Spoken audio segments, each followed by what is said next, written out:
നമസ്കാരം. മുല്ലപ്പെരിയാർ അണക്കെട്ടിലെ ജലനിരപ്പ് ഉയർത്താൻ നടപടി സ്വീകരിക്കുമെന്ന് തമിഴ്നാട് ബജറ്റിൽ പ്രഖ്യാപനം. മുഖ്യമന്ത്രി വിജയിയുടെ നേതൃത്വത്തിലുള്ള സർക്കാരിന്റെ ആദ്യ ബജറ്റ് പ്രസംഗത്തിലാണ് കേരളത്തെ ആശങ്കയിലാക്കുന്ന ഈ പ്രഖ്യാപനം ധനമന്ത്രി നടത്തിയത്. നിലവിലുള്ള കരാറുകൾ, ട്രൈബ്യൂണൽ ഉത്തരവുകൾ, കോടതി വിധികൾ എന്നിവ മുൻനിർത്തിക്കൊണ്ട് ജലനിരപ്പ് ഉയർത്തുമെന്നാണ് തമിഴ്നാടിന്റെ നിലപാട്. സംസ്ഥാനത്തിന്റെ ജലാവകാശങ്ങൾ പൂർണ്ണമായും സംരക്ഷിക്കുമെന്നും അയൽ സംസ്ഥാനങ്ങളുമായുള്ള നദീജല തർക്കങ്ങളിൽ വിട്ടുവീഴ്ചയില്ലെന്നും ബജറ്റ് പ്രസംഗത്തിൽ വ്യക്തമാക്കുന്നു.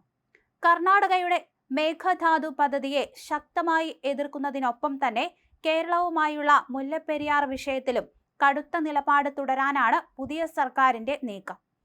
ദീർഘകാല ജലസുരക്ഷ ഉറപ്പാക്കുന്നതിനും കർഷക ക്ഷേമത്തിനുമായി മുല്ലപ്പെരിയാറിലെ ജലനിരപ്പ് ഉയർത്തുന്നതിന് പുറമെ ആനമലയാർ, നല്ലൂർ അണക്കെട്ട് പദ്ധതികൾ നടപ്പിലാക്കുമെന്നും ബജറ്റ് വാഗ്ദാനം ചെയ്യുന്നുണ്ട്.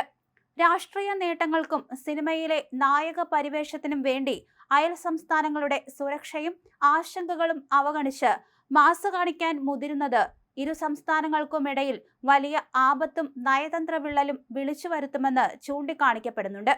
കേരളത്തിന്റെ സുരക്ഷാ ആശങ്കകൾ തള്ളി തമിഴ്നാട് ഏകപക്ഷീയമായി മുന്നോട്ടു പോകുന്നത് അണക്കെട്ടിന് താഴെ കഴിയുന്ന ആയിരക്കണക്കിന് ജനങ്ങളെ വീണ്ടും ഭീതിയിലാഴ്ത്തിയിരിക്കുകയാണ്. ജനങ്ങളുടെ ജീവനും സ്വത്തിനും ഭീഷണിയാകുന്ന ഇത്തരം നീക്കങ്ങളിൽ നിന്ന് പുതിയ സർക്കാർ പിന്തിരിയണമെന്ന ആവശ്യം ശക്തമാകുന്നുണ്ട്. അതേസമയം ഗോദാവരി കാവേരി നദീബന്ധന പദ്ധതി ദ്രുതഗതിയിൽ പൂർത്തിയാക്കുമെന്നും അന്തർ സംസ്ഥാന നദീജല പങ്കുവയ്ക്കലിൽ തമിഴ്നാടിന്റെ താൽപര്യങ്ങൾ മാത്രമായിരിക്കും മുൻനിർത്തുകയെന്നും സർക്കാർ പ്രഖ്യാപിച്ചു. പുതിയ സർക്കാരിന്റെ ഈ നിലപാടിനെതിരെ ശക്തമായ പ്രതിഷേധവുമായി പ്രതികരണങ്ങൾ വരും ദിവസങ്ങളിൽ ഉയരാൻ സാധ്യതയുണ്ട്.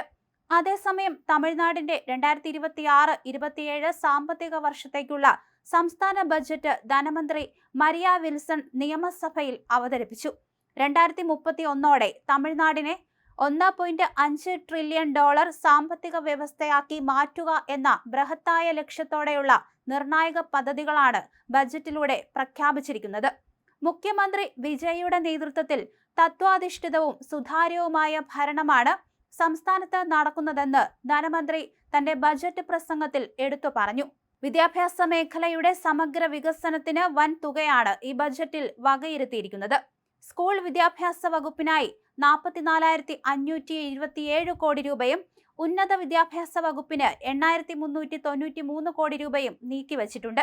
സംസ്ഥാനത്തെ അടിസ്ഥാന സൗകര്യങ്ങൾ മെച്ചപ്പെടുത്തുന്നതിന്റെ ഭാഗമായി 3,734 സർക്കാർ സ്കൂളുകൾ നവീകരിക്കാൻ 300 കോടി രൂപ അനുവദിച്ചിട്ടുണ്ട്.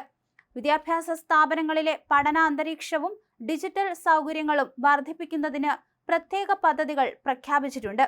10,000 സ്കൂളുകളിൽ ശുചിത്വവും സുരക്ഷയും ഉറപ്പാക്കുന്ന സൂപ്പർ ക്ലീൻ സൂപ്പർ ക്യാമ്പസ് പദ്ധതിക്കായി 139 കോടി രൂപ അനുവദിച്ചിട്ടുണ്ട്.